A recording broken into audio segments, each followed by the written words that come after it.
I know it's only redirection. I see the blessings right beside me. The chances of quitting are likely. I do it like I'm in my Nikes. Don't make excuses, they never excite me.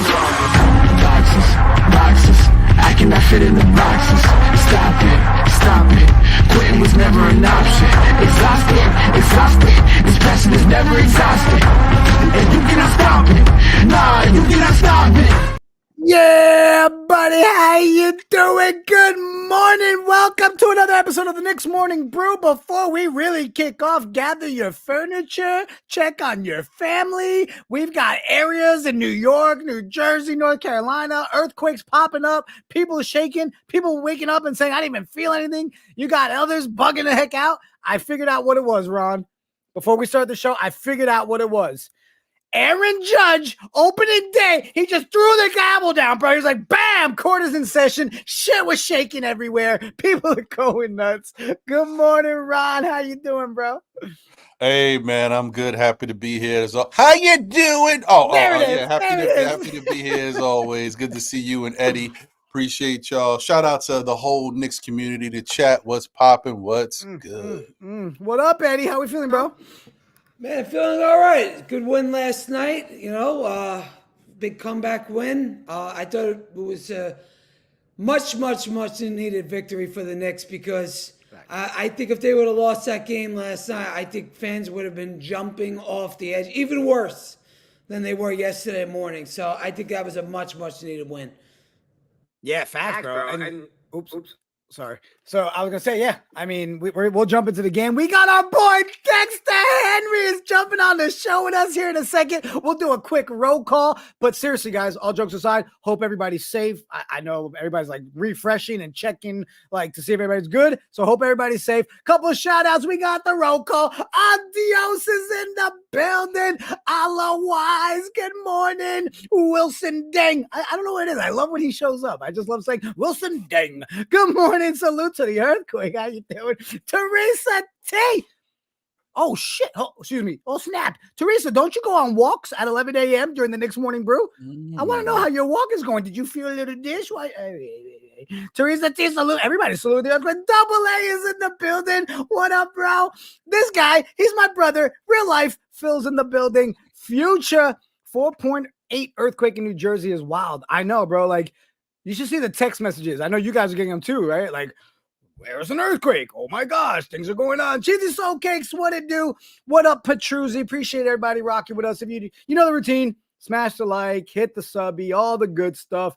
Blah, blah, blah, blah, blah, blah. Ladies and gentlemen, can we please bring up our boy, Dexter Henry, to the show? What up, Dex? What's good, guys? How's everybody doing? I'm glad to see everybody is okay, safe with the earthquake. I see everybody saying salute to the earthquake. I'm going to say it too. Salute to the earthquake. There we go. Ron, what's up, man? How you doing? I'm good, man. How you doing, Dex? Always good to see you, brother. I'm doing good, brother. Eddie, good to see you as well, too. Jigga, good to see you. Good to see everybody. Glad everybody's well and blessed. And Knicks got a win last night, so that's not bad for the fans. Not at all. You know, we'll jump into it, Dex, because I'm pretty sure all of us can agree after the horrible news, right, that we kind of expected, we're hoping we didn't get with Julius being out. the beginning of that game felt like it was like digging into the wound, right? Like if someone was sitting there like, oh, let me just press on that. And you were like, oh my God, maybe those people on Twitter are right, Dex. We're done. It's over. Life is over, right? Like that's how it felt in that first quarter. Obviously overreaction. How'd you feel when that game kicked off? And especially how'd you feel after the Julius Randle news? Yeah, I mean, even watching that game last night, guys, I really thought the Knicks were going to come out strong and respond well. So I thought they'd really come out strong out the gate, and they didn't do that. They struggled. And I did a video on this last night, but as what we've seen from this team, right, all season long, is that they've shown the heart. They've shown the fight. They fought back. And I could tell a little bit in the second quarter that, look, they could get back into this game. It was just a matter of how strong and badly did they want to. And you just see the will of Jalen Brunson not willing to let this team lose. Josh Hart, I mean, what can you say about it? He's dealing with a sprained wrist. He doesn't shoot 1-3 at all in the game, and he's uber efficient. He's crashing the boards like we've seen all year long. You see the numbers right there. I mean, this guy's just been tremendous, and I think this kind of win, coming, and you asked me, Jig, about how I felt about the news with Julius Randle and coming off of all of that, right? I think this kind of win really typifies the culture of this team and where they are now. Even though without Julius Randle and maybe without OG Anunoby, their ceiling is only so high as far as what they can do in the playoffs. But I think as a Knicks fan, this is something I was saying in my video last night, is I think as a Knicks fan, you got to be excited about the future because of the core of this team and the culture of this team. And look, we got to give credit where credit is due. That starts with Tom Thibodeau. He has instilled that culture of next man up. He is not worried about who's there and who's not there. We've seen the development of young players like Miles McBride, Miles McBride is a perfect example in this game, right, guys? He starts off struggling shooting, 0-7. 0-7 right out the gate. Yep. Sticks with it, didn't lose his confidence, still giving effort on defense, still knocking down the shots. So I feel like you could look at a bunch of wins this year that I'm sure Knicks fans would say I really love. The Denver win, right? You think that was very impressive. Exactly. Even that Miami win and the one that Julius Randle got hurt. But I think this, considering the circumstances, considering the news they just got, and the team could fold it in. They had lost 3 games in a row.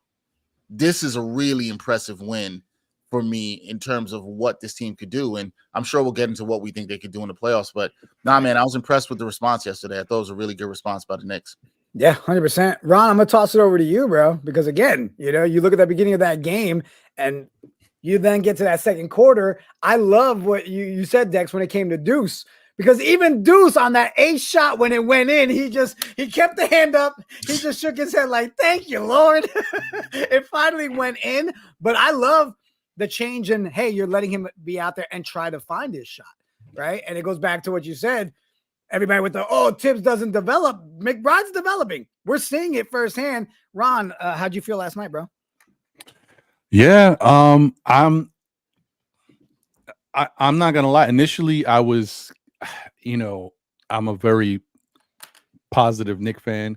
And so I was feeling like that was a little bit of a blow, the Julius news. And I felt like to start the game that the players, and I'm sure they already knew about this. You know what I mean? The fans are the last to know. And when I say already knew, I'm sure they knew for days or even who knows how long. It's just been a canny continue and try and see what can happen. But I think they knew that was coming. I think they knew when Josh Hart said, we have to play like this is our team. And they knew then. But it just felt like the news coming out, I felt like it was just a little bit of a deflating feeling for them. And they came out a little flat to start the game. But I love the way that they came back. And I've been saying it. Hashtag all heart, no quit. This team doesn't quit. They don't give up. They keep fighting. And when you do that, it's a bad thing to put yourself in that position where you have to keep coming back in a game. But it's a really good thing to show their intestinal fortitude. This team is just, they're one of those teams that you want to root for. They got some good workhorse guys on this team. And you just gotta love the fact that they really, they believe in each other. That's one thing. We actually have a team, folks. I know sometimes, we don't know what we have out there, but this group of guys, they actually are together. Balling. Yeah, and it's funny because You said it, right? It felt very like when it's political season, right? When it's presidential year and the messaging is sent to the entire media and everybody has the same one-liners. You saw it right after Josh Hart with, "This is the team we have." Then Tim says it. Then you see another comment. I'm like, all right, the message has been sent. It was softening the blow for yesterday. And like you said, the guys obviously knew, right? You look at Josh Hart after the game, right? Making jokes about it, saying Julius is a horrible teammate for keeping them in the wind for the last 2 months. He's like, horrible teammate. So yeah, I think last night, not only for them, but especially for us as a fan base, it lessened the blow for us getting that victory and that comeback because the vibes were low yesterday. They really were. Eddie, go ahead, bro. How you feeling? Did you guys hold a Twitter space? No, I didn't because I had the Mets thing going on last night. So, look, to me, it was a tale of two halves.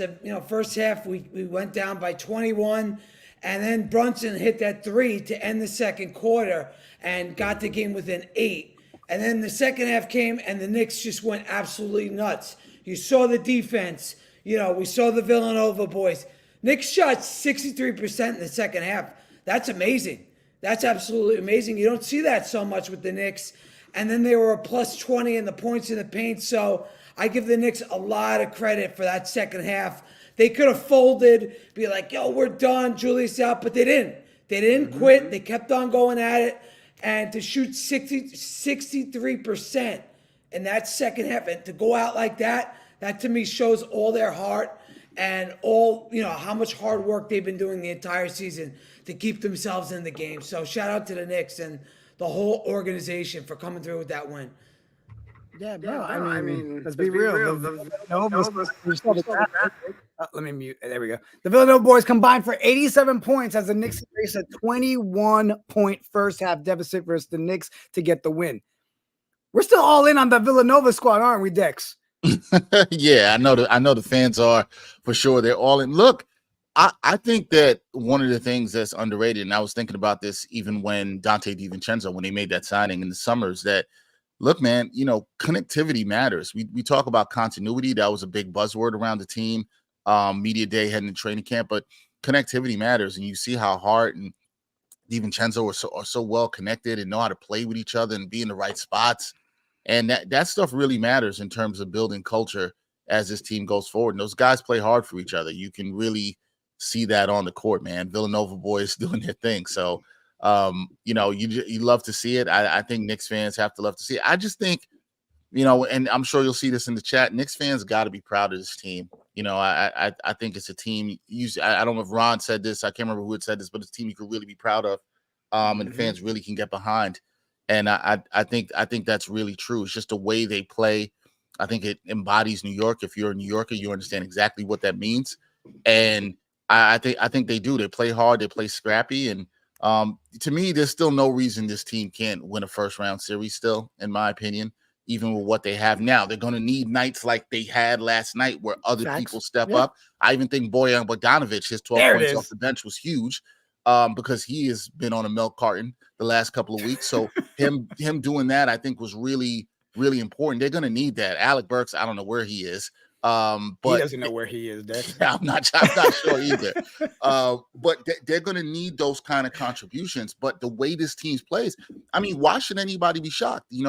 When you see these contributions for everybody. Shout out to Jay Boogie. When you see all these contributions from different people consistently, this doesn't really shock you in what they do. It's almost becoming like we're shocked if somebody doesn't step up. Right. If they don't figure a way out. But I will think it will take a little bit more than the usual suspects. So they're going to need some more consistency from Bogdanovic. I think Burks is going to need to help them in terms of winning a game, maybe in the postseason. Is something you'd like, because the one thing I do worry about, guys, as somebody that watches this team closely, I do worry about the attrition on Brunson because he's been carrying so much of the load. I know you guys have been talking about this on all your shows. Yeah. Even as great as Brunson has been, he's been carrying such a heavy load, and you wonder when that starts to wear on him. You wonder if that affects him in the playoffs. So I think that's something for us as those who watch the team, fans, media, to keep an eye on, because you don't want him to get burnt out. There's only so much of a ceiling where Brunson could do it by himself, and I think you're seeing the value of what Randle and Anunoby bring to this team. Now, if the Knicks get Anunoby back, which I still would be cautious about, Knicks fans, if they could get him back, I do think it helps unlock some things and takes a little bit of a burden off for Brunson. But we'll see. We'll see. Facts. Real quick, I'm going to throw it over to you, Eddie, because we're going to talk a little bit bogey, man, because that's 2 games in a row. Yes, they're better than the one before. But that's 2 that he's actually shown up. But shout out, we got AP in the building. How you doing? Cheesy Soul Cakes in the building. Our boy Sean Powers is in the building.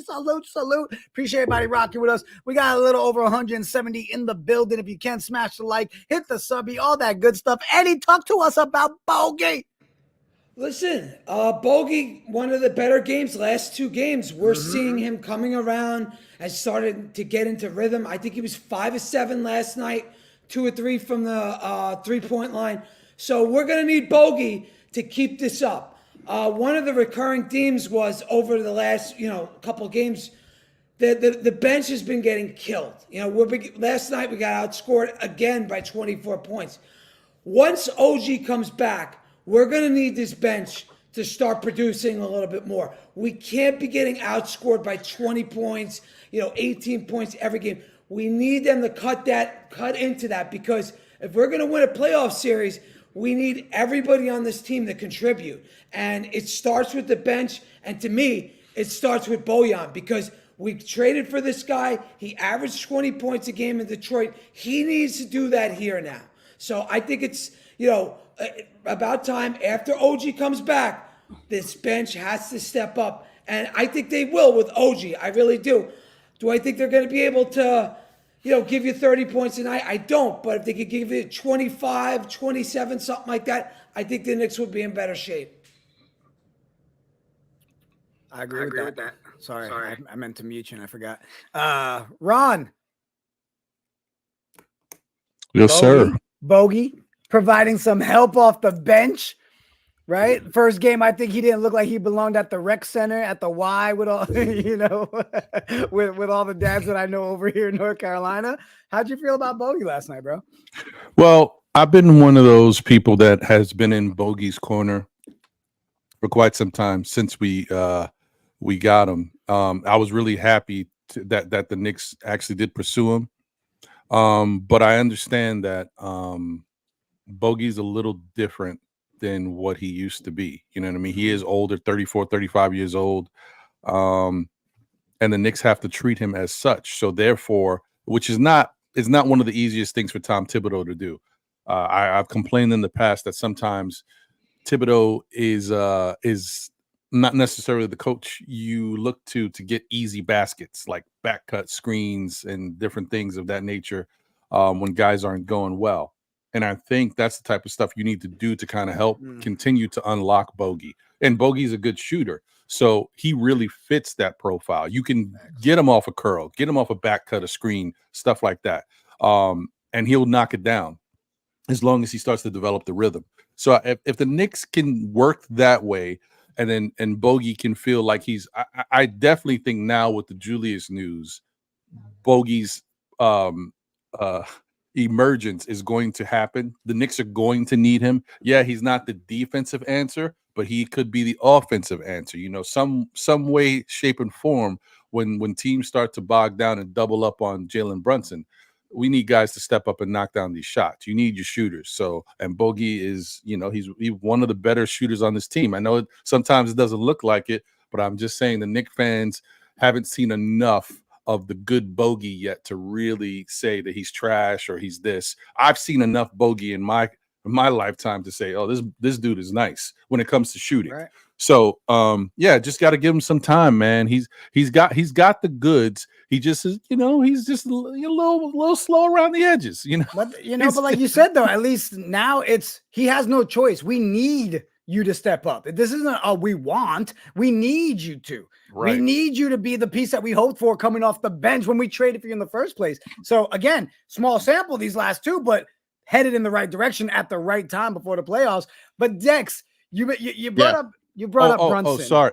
One second, Jigga. I just wanted to say real quick before you get over to Dex. Sorry, Dex. No, good. The other thing too is now that the Julius news is officially out, it's no longer, well, let's get Bogey involved. but you know what? Julius is coming. No, now it's okay. Let's do whatever we can to get Bogey involved. I think it steps up the level of urgency here. Right. With There's no regards more to questions and the correct. iffy planning. You Yeah, now yeah, know yeah, yeah, affirmative. There's no Julius. Here you go. Hopefully in Right. their mind, right, they know OG's coming back, so they're still planning as if OG's coming back, right? Not he's not. But yeah, no, I agree with you, bro. Way to plan. They have to plan with him in there. And that's why I was going to throw to Dex, because you talked on Bogey, but you talked about Jalen Brunson, right? And him carrying this squad and how we need other people to stand up. At the end of the day, for me, Dex, I feel like Jalen Brunson is probably the most beat up person on our team. Oh, because no one is getting fouled the way he does, right? He is the most aggressive consistently over and over again. So we're at the end of the season. More than ever, we need more people to step up because of the way that he gets beat up the way he does. Yeah, and I want to say one thing, because I think Ron made a really, really good point there at the end that I was actually going to say. It's that now that the Julius news is out, I think that defines the role, as Ron was saying, more for Bogey. And I also think that effect allows him to be more comfortable, right, in terms of being like, just for him as a player, like, I know my role. I know I'm going to be used. I don't really have to look over my shoulder, worrying if Randle comes back, will my minutes get cut down, all that sort of stuff. Like, I think that matters. In terms of Brunson being beat up, right? And I know Knicks fans and Tom Thibodeau and the team has been upset with some of the foul calls, and I think there have been some bad calls against Brunson. I thought particularly in that San Antonio game there was. The other thing too, Jigga, is look at how teams are playing him right now, right? And you're going to see that even more aggressively in the postseason, which is we're going to blitz Brunson early and often. We're going to try to get the ball out of his hands. We're going to be over aggressive with him. But you saw, and I think Brunson has done a good job of recognizing that. I think last night's a perfect example. He gets 11 dimes. Why? Because he never was trying to overbeat the blitz, split the double teams. He was looking for his teammates. He's making the right pass, and his teammates were rewarding, obviously, from the second quarter on, knocking down shots. So I think it's Brunson. I worry about the fatigue and him getting beat up. I'm worried about all that. But I think if he continues to look to play the game the right way, guys, right, and not trying to be overly aggressive and not trying to play superhero ball. Last night, he could have easily done that and said, look, let me get in my bag. Let me try to give you another 60 piece. That wasn't the game he played. The game he played was more of one that, okay, I'm going to try to dish here, pass it here, see what the defense gives me. And then Sacramento had to react because the shooters were hitting their shots. So I just, one thing is not just physical fatigue, Jigga. I worry about the mental fatigue as well too, right? And how that definitely could possibly affect a player. But Brunson has shown us, I think, that he's heady enough and smart enough to make the right plays when necessary, even if the defense is going to aggressively blitz him. And the thing we got to understand is Sacramento, they're not a good defensive team, right? But they clearly had a different scheme than the last time the Knicks played them out in Sacktown. Good defensive teams in the playoffs are going to be even more aggressive and throw more length at Brunson. We're going to see that. So it's going to be very interesting to see how the Knicks adjust to that. And I think what's going to have to help is, not to belabor this point too long, but it's just you're going to need the secondary ball handlers to step up. This is where Dante has to try to be a little bit of a playmaker. You see McBride starting to get a little bit more comfortable with that. And even Bogey, I thought, was trying to do some stuff off the bounce yesterday, coming off of curls, putting the ball on the floor and looking to attack and not just settle for the three. So I think those things are going to be important to the offense evolving as they face better defenses in the playoffs. Eddie, I'm going to throw this over to you in a second, but we'll start off with this. Double A dropping the $4.99 super chat, helping us keep the lights on. The big question, who is going to step up and replace Randle's toughness? We are soft when teams bully us. It's a great question. I'm going to throw it to you first, Eddie, then throw it over to Dex and Ron. Who's going to step up for Randle? I mean, I guess the obvious answer would be OG Anunoby, right? He's going to come here in the playoffs. He's going to go into the 4, and he's going to be the one that's going to be able to, create offense with his defense. He's going to be able to get those deflections. He's going to be able to get us, points in transition and things like that. So, but last night, what I liked the most was the team had 34 team assists. That's the second highest team's assist total of the season. The highest one was against that game against the Timberwolves when OG first got here. So that was nice to see, seeing everybody share the rock like Dex brought over. I mean, we saw the assist. If we keep playing like that, I wouldn't be surprised if this team gets to the ECF. The problem is we don't always see that. We don't always see, Brunson being, pass the ball because, a lot of times Josh Hart isn't on like that. But I think if we're ever going to make a run, I think last night's blueprint is the way we have to play. Get everybody involved, get those open shots, and even try to get these other guys involved more, like Bogey, like McBride. We get these other guys involved, we'll be able to win, we'll be able to grind and play the type of basketball, Tibbs wants to play. Facts. All right, Dex, I'm throwing it over to you. You saw the question. Who are you saying needs to be the guy that steps up and replace Randle? Yeah, I think, Eddie is right on that it makes a ton of sense that it would be OG Anunoby. I'm going to throw another guy here who I think has been pretty solid with Randle out, and that'll be Precious Achiuwa stepping up. I know last night he didn't have particularly a great game. I think he was scoreless with three boards, but I think he has shown the ability to, play some tough defense, get on the boards, get some putbacks. He'd like if he had a little bit more of his ability to stretch the floor. That's something I think is lacking in his game. He's going to look to improve on, but I think he's a guy that when you need something out of him off the bench, at that 4 spot, I think you're definitely going to need something out of him. And he obviously plays a little bit of the backup 5 as they're trying to bring Mitch along. But I think Precious Achiuwa is another guy you should look at as, having to step his game up. And he knows himself, right? Which is a good thing. He's not going to try to do too much outside of his game. And I think that's probably a good thing for what you have in this role when you combine minutes with him and Bogdanovic. I think he's a guy to just keep your eye on as well, too, as somebody could step up. Dex, before I throw to Ron, since you brought up Precious, do you feel that he's been a little off since the Mitch return? Like, and maybe I'm just overthinking it, but I feel like we've seen a little doubting of himself these last couple of games, right? And I'm like, I made the joke yesterday with my son. I was like, dude's already thinking about the playoffs and how he might not have minutes. I was like, hopefully him knowing Randle's gone, maybe he'll start focusing on the in the moment, not the future, because these last 2 or 3 games, I don't feel it was the Precious that we started falling in love with recently. He's looked a little hesitant offensively in my eyes. And I think that point you mentioned, that was kind of bringing that up, piggybacking that off of Ron's point about Bogdanovic, right? Is I think sometimes we don't think the people stuff matters. Like guys think about minutes, if you're your job or you're part of a team, you're thinking about how productive you can be. And that same thing happens in sports, right? So guys are thinking about minutes, even if they say they aren't, it's going to creep in the back of their head, especially for the young players, right? Young, to your point, like a young player like him who's been in the rotation, has seen the opportunity, has seen himself do pretty good. And then he's wondering, oh man, will that go away? And it's not going away because he played badly. It could go away because somebody else that is better is returning and sort of pushing his minutes. So the center minutes are down. I just think he's been a little bit more hesitant. Yeah. Whereas I think when Mitch was out and Randle and Anunoby was out, you saw a little bit more aggressive. Yeah, the confidence, right? He'd have the ball from 18. He's attacking the rim. Because it was the game, right? Before Mitch, the one right before Mitch where he did he just slammed it over them posterized. And it was like, I remember waking up that next morning, having next morning brew. I was like, Precious is the best thing ever, right? And then I'm like, what happened? Like, it's like, did he waste all that confidence on that one dunk? And then that was it.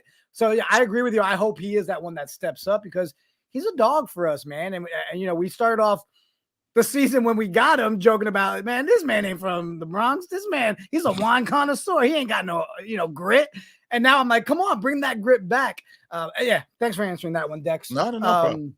Ron, I'll let you answer that one too, and then we'll do one more topic before we let Dex get out of here. But you saw the question for you: who needs to step up in Randle's place, bro? I mean, to me, it's clear cut. It's easy. It's without a question. He may not be the enforcer we knew we had, but he's definitely the one we need. Alec Burks has to. No, I'm just joking. I agree with Eddie and with Dexter.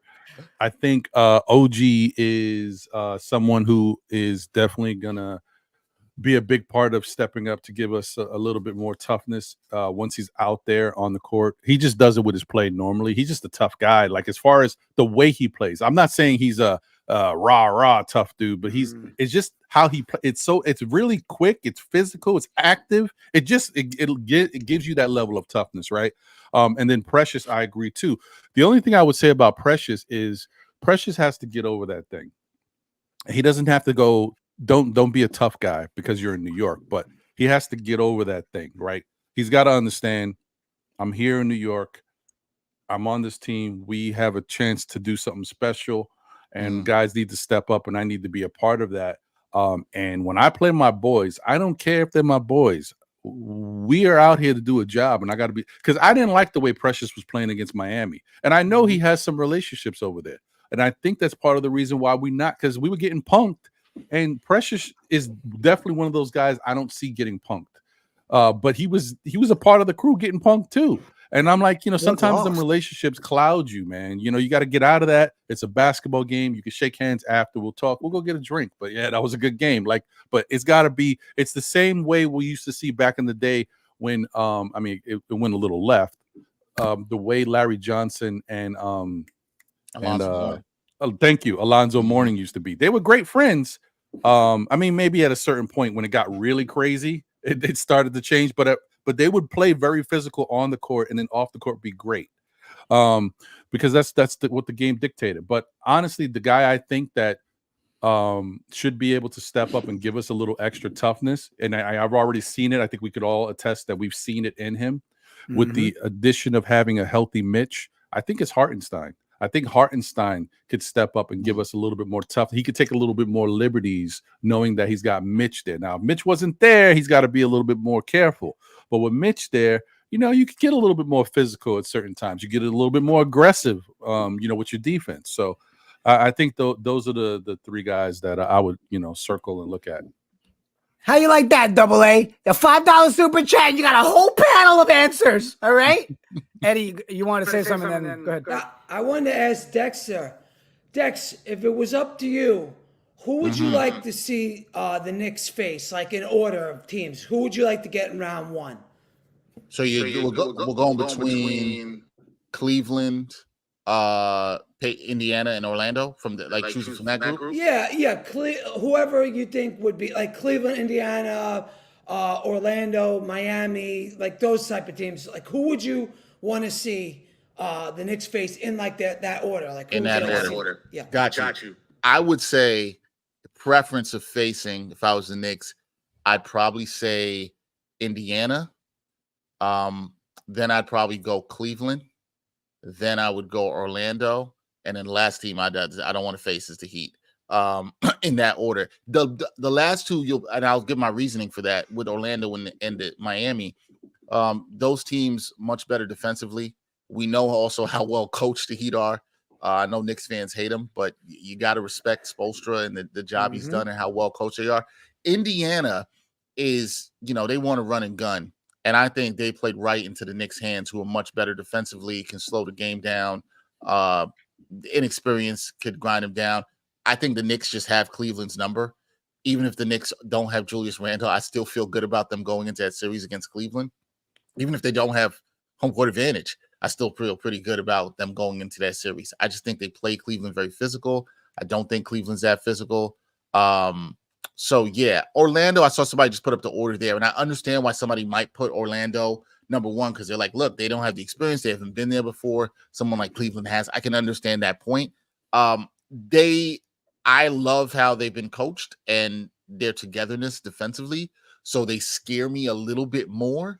And we've seen the Knicks, obviously, they lost 3 out of 4 games to Orlando this year. The last game, they looked really good, taking care of business at the Garden. But I would go, I think Indiana, Cleveland, Orlando, Miami. That'd be my answer. I got the exact same order, Dex. Okay. Well, on the same vibe. Yep. Well, Dex, bro, I know we're already over what I had you locked in for. Thank you so much for always rocking with us. I'm putting Dex on the spot like I do every time he's on the show because he knows I do it every time. The 15th is our 1-year anniversary. I'll be calling you. You just got to stop by, say, hey, that's it. The door's going to be open for everybody. Oh, where you guys doing your thing at? Where's that going down at? Well, we're going to do a 1-year anniversary stream, and then we're going to announce watch parties and all that are coming up for the postseason. But let me know about the watch party. I got to pull up. Sir. I did not get to pull up to your last one. The 15th. Let me know. I'll try to hop on. I know I'm in the studio today, but I'll try to hop on that morning. We can make that happen. Yes, sir.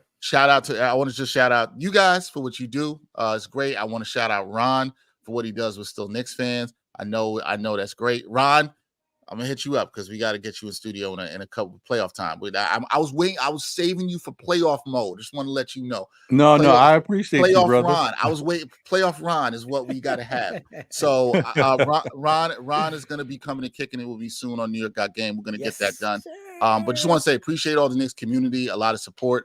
We're going to be doing some good stuff throughout the playoffs. So I'm definitely going to have a lot of people that's in the Knicks content creator community sort of involved in what we're doing. But more to come on that soon. So, and awesome. Hey, in early advance, congrats to y'all on a year because you've been doing good stuff for the past year and bringing in other creators like Ron and making everybody a part of it. So I know people appreciate that. So, Jig, I tell you this all the time. We text and talk about it, but salute to you guys and what you're doing and just everybody. I always say, keep it onwards and upwards and continue to support each other. It's all love. Appreciate you, Dex. Since day one, you've been rocking with us, man. We appreciate you so much. And I guess we'll let you get back to your actual JOB. All right. I will. Thanks, later, guys. Bro. Take it easy, Dex. Yeah, buddy. All right, Ron, you got a little more time on you still? I'm good. I'm good. You on the JOB. All right, let's do this for a second. We'll get into more topics, but I see the chat's been blowing up. Shout out to all 250 of you in the building. Look, I'm actually going to ask for a favor, okay? If you're watching on X, it's simple. Just right here. Just come over to YouTube.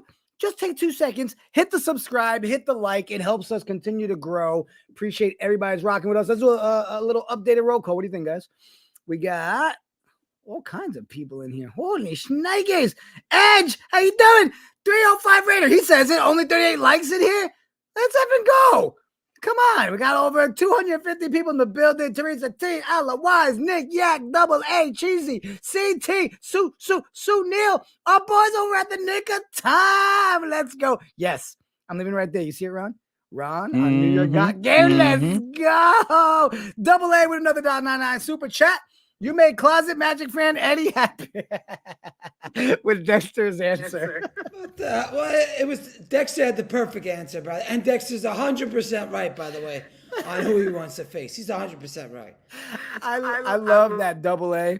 We'll always do a super chat just at each episode to make sure he took something at Eddie. He's not even coming up to tell Eddie, right? He's just like, let me let you know, Eddie. Nick of Time, I shout you guys out. Our moderator of all moderators, Blood under Panther. Raziel with the horrible comment, but that's my guy. My coach is better than yours. That's hurtful, man. Next will be 2026 champs. I want to take a second, guys, and we'll jump back into all the Knicks combo, but I feel like we should have a public service announcement from the Morning Brew. Because, you know what? I felt like yesterday's timeline was very sad. Very sad. An ugly side. Like, yes, I understand the timeline. We have an ugly side and people go off. But yesterday, I would have to say, was the ugliest of ugliest reactions I've seen to an injury news for our team. So I'm going to shout out people like I-95 Bully. My guy said no fakes. The fake Knicks fans can stay on that side. Don't try to weasel your way back in like you guys always do. Stay away. Facts. How many of y'all yesterday? It's over. We can't win anything. Stay away. How many of you were like, oh, that's it this season. I'm not going to be a Knicks fan. Stay away. Ron, let's talk about JB, bro. Is he not the best point guard? Period. Where are you at? Oh man, I'm just. It's really like you really take it for granted how deprived the Knicks have been of really good point guard play, and then to have exceptional point guard play. We're spoiled, man. I mean, yes, there's more we want. Yes, we want to achieve more as a team. We need guys to step up and get health. But Brunson is phenomenal, man. So just listening to the game yesterday while I was watching and listening while I was doing doing stuff, and I don't know who was on the call for TNT but whoever was on the call, they were talking about it. Like, yeah, I mean, you could see Sacramento's throwing double teams and they're disguising their looks and they're blitzing Brunson. And he's got 15 points in the first half. Blah, blah, blah. Like he just... Stan Van Gundy. Oops. Lost the headphones. We're back. Yeah. Oh, so with Stan Van Gundy? Okay. Yeah, I mean, but it's the truth. Like, you just keep throwing things at Jalen Brunson. He finds a way to continue to do what he needs to do to help this team. Yes, of course, there's going to be times where a really good defensive team is going to try to do things to stop him, and it's going to work, right? But I'll tell you one thing. Where we need other people to step up, and that's what we keep preaching. You need. But I'll tell you one thing, Jigga. It can work in a game. May not work in a series, though. Jalen Brunson makes efforts. He makes corrections. He makes changes. He sees what you're doing to him, and he accommodates that. Like, he's a very smart basketball player. Excuse me. We talk about it a lot with these Villanova. I mean, it's not just about their camaraderie. Mm-hmm. It's the system that Jay Wright put in front of them. These guys are heady guys. They're smart. They think about what the defense is trying to do to them. So that's how they're able to kind of have continued success. And it's translated to the NBA. So yeah, man, Jalen Brunson is phenomenal. And I think it was really special and dope. Not only did the Knicks win last night against a good Sacramento team, but Stephon Marbury was in the building. And you know what I mean? Brunson got the show out in front of Marbury. I thought that was phenomenal. I don't know. I really liked it. I like the storyline was better for me. I know, I loved it. And he got to watch, the podcast brothers powers activate, man. Both of them had stellar games last night. Eddie, I want to ask you, bro. Damn, people's phones going off again. They're saying earthquake aftershocks may be felt in New York City. Okay. Hope everybody's safe. I forgot to mute Eddie. I hope everybody's safe. I hope everybody's okay. All right, let's go through the chat real quick, Eddie, and then I'm going to throw it over to you because actually, before we go through the chat, would you guys say that possibly yesterday was the best Jalen Brunson and our Knicks handled the double team on Jalen Brunson? I saw some little changes there. Did you notice him bringing up Hart a lot sooner, turning into like a half court? Like, there was moves yesterday that you're like, go ahead and tell me Tibbs isn't trying new things and changing. We saw a little bit of it yesterday. Eddie, I know you focus in on stuff like that. Well, I mean, just from the assist numbers alone, you could tell that we had, Tibbs is saying, okay, JB, you get doubled. We got to move the rock. We got to, quit, start passing to other people. And we saw, a lot of different passes to Josh Hart. That's what I noticed. JB was focusing in on Josh Hart, getting him those passes right before Josh Hart would go in and make a drive and get Josh Hart easier baskets. It's usually Josh Hart on his own taking it to the rock himself, taking it to the rim. But yesterday we saw JB actually trying to get him, passes closer to the hoop. And I was impressed with that. I was impressed with that style of basketball. And if we could keep that up, I would really, really like to see that because, like Ron said earlier, they are going to hone in on Brunson. They are the number one point of attack is they're going to be like double up Brunson. So the only way to counteract that is by making those extra passes, by playing smart, playing heady basketball, and getting easier buckets. When we get easier buckets, we're going to win more. So I think that's what we have to do. If we want to win a series, we're going to have to play smarter. We're going to not let them hone in on us. So especially when OG comes back, we have to play all out, full 48 minutes, team brand basketball. If we could do that, depending on the matchup, we might be able to win a series or two. We might be able to. Yeah. I saw a lot of people agreeing in the chat with that as well, man. Let's pull this up while we still rocking here for another 15 minutes with everybody. But I saw, let me pull it up here. We'll go around. So Nick Yak, I want to make sure I highlighted this one earlier. Yeah, put some love towards Mitch. 7 boards, 5 on offense, 2 steals, a block, and kept other possessions alive with tip box all in the 15 minutes. Agreed. Ron, how'd you feel about Mitch? I mean, again, more minutes than the night before, right? You're seeing improvements there. This is what we want. This is where you have those staggered minutes for a reason and wean him back in. So do you agree with Nick Yak? I mean, last night he looked solid. Yeah, no, I'd have to agree. It's good to see Like, and that's the other thing. Like, as fans, we got to be patient with Mitch. Understand that he has been out. I mean, he was out for 50 games. Like, I don't care what you're doing. And plus, it was an ankle injury. So, you still got to kind of build up the legs, do the cardio, all that good stuff, but get your conditioning together. And that's going to take a little time. Other guys may have been out, but they were out like it was upper body type things. They could still run and still keep that same level of conditioning when they come back. But for him, it's a little tougher. So yeah, take baby steps with him. We know Mitch is incredible, man. Listen, he may not be the best offensive type player, yes, and he is degressed when it comes to free throw shooting. His free throw shooting is horrific. We all laughed a little bit last night. But yeah, a little bit. But as far as what he does give us, when he's out there and consistently can play his minutes, he's a game changer. So just got to keep, looking to see him get more comfortable. But as you can see, I mean, it's starting to come along. In 15 minutes, that is great production. So just give it a little bit more time. And as I said, going back to the other point before with Hartenstein, the better Mitch gets, the more comfortable he gets.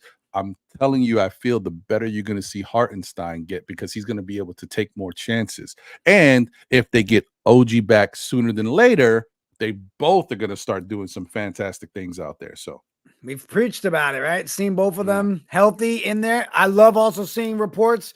iHeart saying he wants to re-sign with the Knicks. He wants to stay home. He's already saying it with his chest. That's huge. Our boys are at that KOT show. Oh, our guys and gals. My bad, Ebony. Shout out to the KOT show. If you haven't, go subscribe, man. Go check our boys out. And ladies, damn, I did it again. Man, I need to see OG's medicals myself before I believe what the Knicks say. Oh, wait, let me channel my inner Hector. If you're not subscribed to the KOT show, what are you doing? Teams will blitz Brunson and change schemes, but they will expend a lot of energy trying to guard him and scrambling to other players when he passes the ball. That will wear guys out down the stretch. People aren't even thinking or talking about the fact too, Eddie, how many shots were missed yesterday that would have affected his assist numbers, right? And what we saw from him. Well, how many was it? 7? 5 of those, I believe. At least 4 or 5 of those came from Brunson to McBride, and he missed, right? So seeing him dish the ball like that is great. I'll let you touch on that one, Eddie. Now, look, again, as we ramp this up and get ready for the postseason, it's just a matter of when OG's going to come back, right? That's first and foremost. When is OG Anunoby going to come back? I think that's the first question the Knicks need to answer. Because when they get that answer on OG Anunoby, I think things can open up mentally for this team. Because if they know when OG's coming back, they're going to know what to do, what to plan for. Because again, I think it looks like he's probably going to come back for the playoffs. If he's back for the playoffs, because they could. Go ahead. Hold on. Sorry, I forgot about the echo. They mentioned yesterday, right? We all saw it. Reports of him having 5-on-5 contact. We're getting that report, right? Even though it may have been just to lessen the blow on the Julius stuff. They're like, by the way, OG's playing too now. They love to do that. They love to do that. Go ahead, Eddie. I didn't mean to cut you off, bro. No. Look. You're right. I think that was their way of telling us, well, we have horrible fucking news, but in other words, OG Anunoby might be coming back. Look. That was the silver lining last night, right? Yesterday. The silver lining was, yes, Randle's done for the season, but OG Anunoby's come back. Is going to come back. And again, the one thing we know is the OG Anunoby effect is real. Okay, we all know that. All 3 of us know that. Everybody that's watching and in the chat knows that if OG plays, this team wins, right? So, again, that's the silver lining with everything. And I think that's the thing that when he does come back, I think this team is going to mentally be able to step up. I think they're going to mentally play more freer. And they're going to play so good because I think they're going to have a confidence knowing that one of the best defenders in the NBA is coming back on this team and ready to contribute in the playoffs. And I know the Julius Randle news sucks, but you're getting one of the best players, best wings and wing defenders back on your team in the NBA. So it's going to be huge when OG comes back. Facts. I'm going to keep going through the chat here. Charles Turner said, I might be the only Knicks fan who would like to give Bogey a starter too. I wouldn't mind that. Okay. All right. Yeah, John says, for all of you that were saying that we need to get rid of Randle and that we better without him, now you got what you asked for. So start saying we need him in season over. I feel like John wanted me to pull this graphic up again. No fakes, damn it. No fakes. Stay on that side of it. We don't want to deal with it. Ron, what we got to do to get this W tonight, bro? Well, I tell you, first thing we do is start Bogey. No, I mean, but if there, and Burks? I mean, no, I don't know about Burks. No, but if there was a time to start Bogey, tonight's the night. It's a back-to-back. Why not? And it's a Bulls team that's struggled all year. Yeah, they've been playing a little better as of late, but why not try it tonight and see how it looks? You want to see what you got. Ron? Who would you sit? Excuse me. In this case, choked up. I would I know people might go crazy. I would sit Josh Hart, right? Only because you're not sitting him for a long period of time. You're just trying to get Bogey off to see if he can, get acclimated, get comfortable in the system.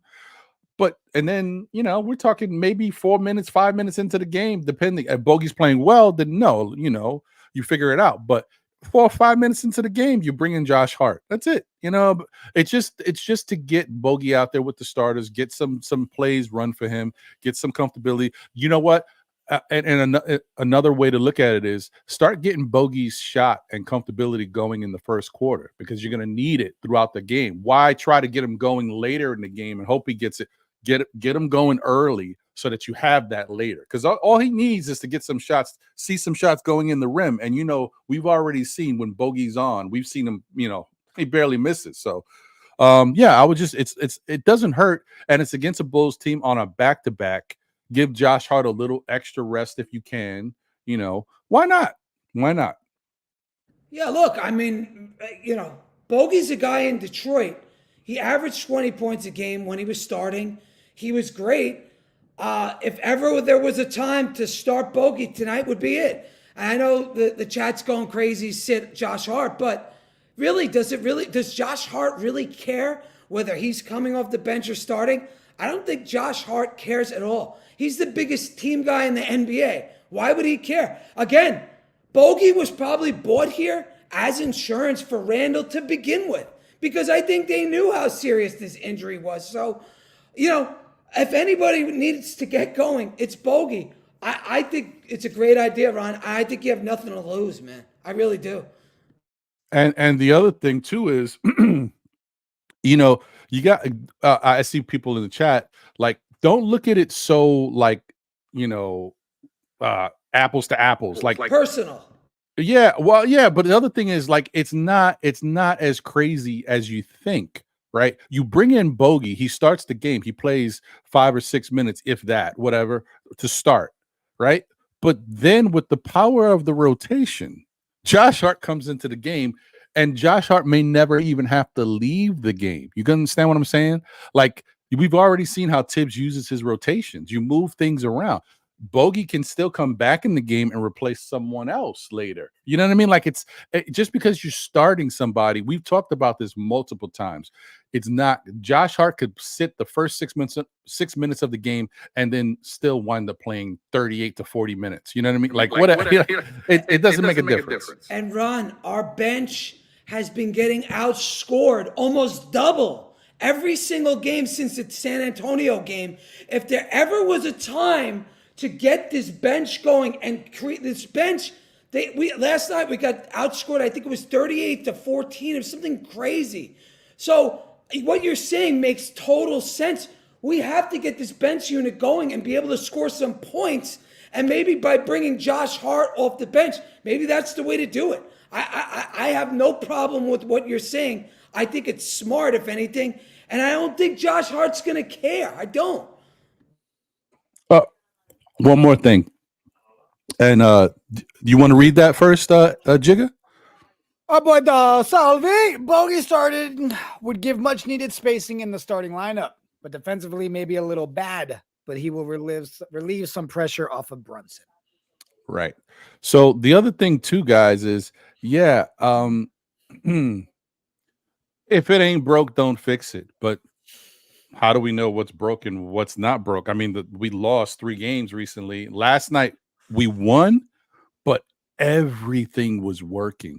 I was gonna say, this was a question I was gonna ask both Eddie and Jigga, is do you feel, I know it's the game itself, it might tell you to look at it a little differently, but I personally feel like that was the best the Knicks have looked offensively, because of the fact that not only were they knocking down their shots, but they were moving the ball, and I mean really willing to move the ball. Brunson with 11 assists, Hart with 8 or 9 assists, Hartenstein with 9 assists. Like the ball movement, just the way things were flowing, you couldn't write it better. Like that's how you draw it up for practice. This is what we want to do, and it worked perfectly. So I wanted to know how you guys felt about that. Was that kind of the best you could see the Knicks offensively? You know what? It's funny. I'm gonna sound like my brother Phil. Right? Every time Phil's on the show, Phil always says his favorite games of this season with the Knicks is the games that we see 32 or 30 or more assists in those games. He said, if you go and look at those games, especially ones that go over 34 assists, he said, those are the ones that we all feel we see the best ball movement, the most excitement, the more fun. I agree with you, Ron. Seeing the ball move around like that, that's when we look best. And let's be real. Our shots have to be falling. When our shots fall, like in that second half yesterday, it's great. Go ahead, Eddie. Yeah, look, I mean, 30-plus team assists, those games are few and far between. There hasn't been too many. I think we only had 4 or 5. Yeah. For me, the most impressive win was that Minnesota win. I think we had 36 team assists in that game. Look, it's not going to happen every night because we're not going to shoot 56% from the field every night. We're not going to shoot 63% in the second half most nights. We miss shots. That's the type of team we are. We miss them, but we get second chance points. We get second chance opportunities. We rebound well. We get some points in transition, things like that. We don't have the prettiest offense in the world, but again, to Ron's point, why not try to start Bogey? Randle's done. He's not coming back. So if you had to start Bogey to get some offense generated, why not? What do we got to lose? And it doesn't matter for Josh Hart. It doesn't matter. He's still going to play. He's still going to get, 38 minutes plus. He's going to. But if you could get a little bit out of Bogey and then your bench is better. I get that the starters are supposed to be on the bench. I get that. People have been saying that in the chat. I get that. I'm not stupid. But why not try something else? Because now we know Randle's not coming back. Why not? So, again, I'm with it. I'm with trying new things, and we'll see what happens. We'll see. Ron, and Eddie, I just can't get behind saying let's put Bogey in the starting lineup right now. I can't. 1, he hasn't done enough to show that. 2, we never traded with him in the mind of him having to be a starter. I understand things change, but I'm sorry. I feel like in my head, if I gun to the head, you're like Bogey starting, the answer is no. To me, you're already saying, hey, let's go into this game with a defensive deficiency. That's what you're telling me. And I think our best games are when we start strong and fast in the beginning. We have our fast breaks. We get that movement. You're not going to get that if you're not getting the defense. So you're literally, to me, you're asking me, hey, are you comfortable starting every game with Bogey in there, basically 5-4 on defense? I can't sign up for that, right? Well, here, go ahead, Ron. Oh, go ahead. No, I didn't want to cut you out. I didn't want you to lose your train of thought. You're good. So, but here is the pushback that I would say, and I get it. I get what people are saying. Jay Boogie was saying, like, who's going to check the Rosen? I see Ala Wise talking about, like, just because we lost 3 games doesn't mean it doesn't work. I didn't say it doesn't work. I'm just saying you're assuming that it works perfectly and there's no issues with it. What I'm saying is going forward, this Knicks team is going to have some moments where they struggle offensively, right? And to combat that struggling, take a look at how we're playing right now. Put Bogey. This is a back-to-back scenario, mind you. I didn't say put Bogey in the starting lineup for the rest of the season. Right. I said we just played a back-to-back. You know what? Why? I mean, we're going to play a back-to-back. Why not put Bogey out there tonight against a Bulls team that is not that great? So it's also about your matchups and see if we can get Bogey going out the gate. If it doesn't work, go ahead, Jigga. You know what I think it is too, Ron, for me, is it goes back to the, man, I mentioned it the other day, we're going to see some fallout, those 2 games that we should have won. We're going to see some of the fallout. And this is a perfect example of that fallout. You win those 2 games in that Spurs game and all that, you're able to sit here and say, maybe we could tinker on this back-to-back. Maybe we could switch it up a little bit because the guys are exhausted from yesterday. But the downside of us losing those 2 games that should have been ours is this. We have not enough games to sit here and really tinker, guys. We don't have enough games to sit here and try new things. It's more of a, hey, can we see other guys start to step up more? That's why I think even in some of the chats, like, no way, we can't tinker stuff. Because, again, we're at the end of the rope. And if we would have won those 2 games, I think it'd be a lot easier to convince me to tinker things today. I hear you. Well, here's the last thing I was going to say about my pushback, and then you can go, Eddie. In these games, right? San Antonio, OKC, and Miami. And then you can even throw Sacramento. We're talking about our starters, right? And the defense and what they give and how it's a little dangerous to tinker and put somebody like a Bogey in there because of the defense. All these games, we starting off bad. We're down. We're trailing. We're losing. And that's the starters out there. The starters are the ones. Now, granted, eventually the starters are the ones who help bring us back too. But I'm saying we're not getting off to great starts. Yeah. So I don't see the difference in trying to experiment one night and seeing if Bogey can catch fire early, if this helps get him going. And because I just think that if you get him out there, and who knows, look, maybe you don't have to, maybe you don't have to start him over Josh Hart. Maybe you can keep Josh Hart in there and then, take out whoever's the power forward going to be. I guess it's Precious, right? Precious is the one who start. Yeah, sit Precious for a little bit and put Bogey out there and put him at the 4. I mean, the 4's matchup is not an aggressive matchup tonight. I'm just thinking, maybe that works. It's an experiment. It's trying something different. I don't understand what is the big deal, especially on a back-to-back night. Again, Bogdanovich is a guy who fucking averaged 20 points a game in Detroit. We're not the Golden State Warriors with KD. What are we talking about here? We're the fucking Knicks. I don't understand why this is such a big deal. Fucking start Bogey, see if he can give you a 20, see if he can shoot 40% from the 3, because this is what he did with Detroit. Oh, we can't. Oh, we can't. Yes, we can.